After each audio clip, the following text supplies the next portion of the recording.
नमस्ते। आप तो जानते ही हैं कि रोड्रिग्स, आगालेगा आदि अन्य कई टापू भी मॉरिशस देश की शान हैं। शागोस द्वीप समूह, जो कभी मॉरिशस का ही द्वीप समूह था, आज उसे पुनः प्राप्त करने के लिए मॉरिशस की सरकार संघर्षरत है। आइए इस पाठ को ध्यान से सुनते हैं। अंतर्राष्ट्रीय न्याय अदालत ने 25 फरवरी 2019 को मॉरिशस के पक्ष में अपना फैसला सुनाया।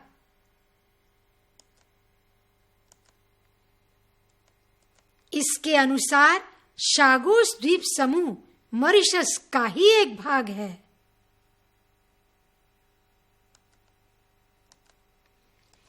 इस ऐतिहासिक जीत का शुभ समाचार पाकर पूरा देश खुशी से झूम उठा। इस दिन विशेषकर शागोस वासियों की खुशी का ठिकाना न रहा।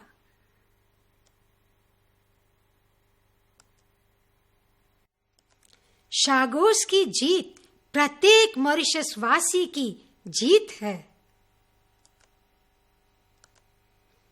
इस जीत से देश भर में राष्ट्रीय प्रेम तथा एकता की भावना छा गई। सचमुच हमारे टापू हमारी शान हैं। 22 मई 2020 को एक अन्य शुभ समाचार मिला। सबने देखा कि विश्व के मानचित्र पर शागोस आर्किपेलागो के बगल में मॉरिशस का नाम अंकित है।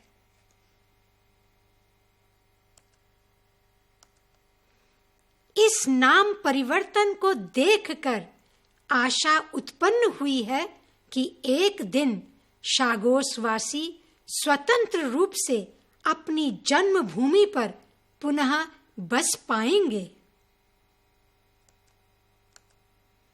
निकट भविष्य में इस टापू पर मॉरिशस का पूरा अधिकार होगा।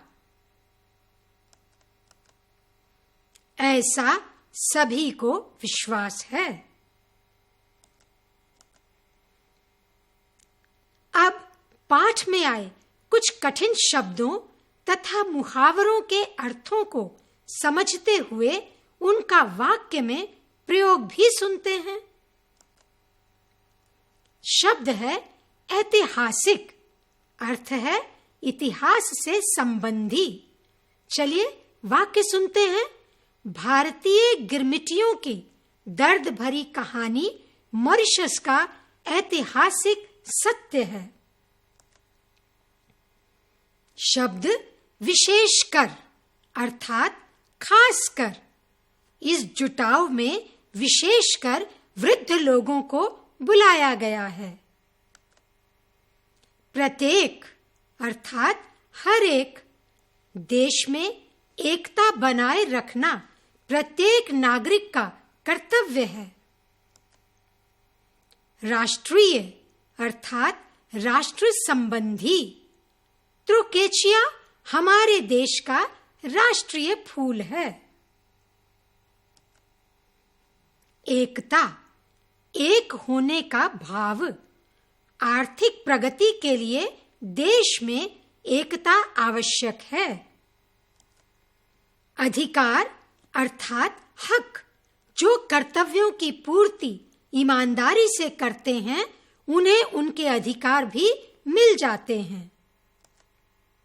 खुशी से झूम उठना, बहुत प्रसन्न होना।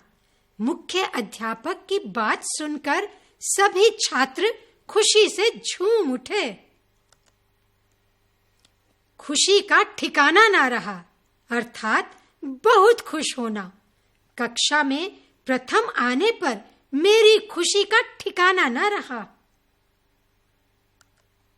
जो शब्द अन्य दो शब्दों, वाक्यांशों या वाक्यों को परस्पर मिलाते हैं, उन्हें समुच्चय बोधक या योजक कहते हैं। जैसे मोहन और सोहन अच्छे मित्र हैं। जैसे वह गरीब है परंतु बुद्धिमान है। जैसे मेरा गला खराब है इसलिए गाना नहीं गा सकता। और परंतु इसलिए दो शब्दों या वाक्यों को मिलाते हैं, अतः ये समुच्चय बोधक कहलाते हैं। कुछ अन्य समुच्चय बोधक शब्दों के प्रयोग को समझने का प्रयास करते हैं। पर, परंतु, किंतु, लेकिन, मगर या बट। मैंने कोशिश तो काफी की पर सफल न हुआ। होटल का खाना स्वादिष्ट होता है लेकिन स्वास्थ्य के लिए हानिकारक है। क्योंकि, कारण कि, बिकॉज। वह भीग गया क्योंकि उसके पास छाता नहीं था। आज शयन नहीं आया कारण कि वह बीमार है। इसलिए, इसी कारण, बिकॉज। रास्ते में बस खराब हो गई इसलिए मैं देर से स्कूल पहुंचा। अब रात होने लगी थी, इसी कारण दोनों अपनी अपनी जगह से उठे। या अथवा ओ, तुम मेरे घर आओगे या मैं तुम्हारे घर आ जाऊं? मुझे चाय अथवा कॉफी देना।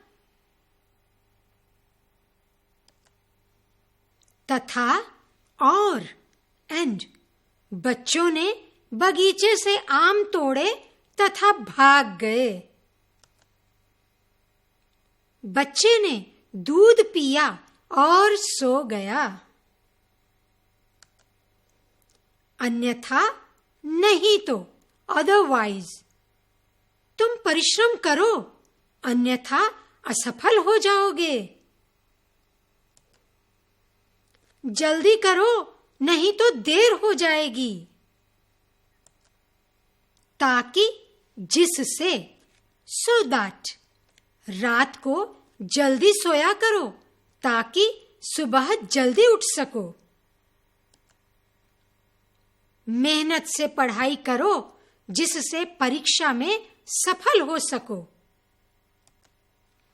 बल्कि, ऑन द कंट्रोरी, सिर्फ मैं ही नहीं बल्कि सभी लोग तुम्हारा साथ देंगे। मानो, एज इफ। यह उपजाऊ भूमि मानो सोना उगलती है। इस कहानी में समुच्चय बोधक शब्दों के प्रयोग को समझने का प्रयास करते हैं। चालाक लोमड़ी और मूर्ख कौवा। कौवे के मुंह में पनीर का टुकड़ा था मगर लोमड़ी भूखी थी। वह सोचने लगी कि यह पनीर कौवे से कैसे लूं। लोमड़ी चतुर थी इसलिए उसे उपाय सूझ गया। उसने कौवे की प्रशंसा प्रारंभ कर दी ताकि कौवा उसकी बातों में आ जाए। उसने कहा कि वह बहुत अच्छा गाता है।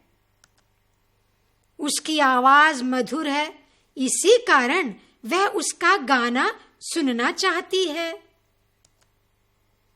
बस कौवा उसकी बातों में आ गया और गाने लगा। कौवे ने गाने के लिए मुंह खोला और पनीर का टुकड़ा नीचे गिर गया। चालाक लोमड़ी ने पनीर के टुकड़े को जल्दी से मुंह में डाला और वहां से भाग गई। कौवे ने पनीर के टुकड़े को पाने के लिए मेहनत की थी, मगर वह मूर्ख बन गया। अपनी प्रशंसा सुनकर मूर्ख मत बनिए, अन्यथा लोग आपको नुकसान पहुंचा सकते हैं। इस प्रकार आप अपनी भाषा में समुच्चय बोधक शब्दों का उचित प्रयोग कर पाएंगे। अगले पाठ में एक अन्य विषय के साथ हम फिर से उपस्थित होंगे। तब तक के लिए अनुमति दीजिए। धन्यवाद। नमस्कार।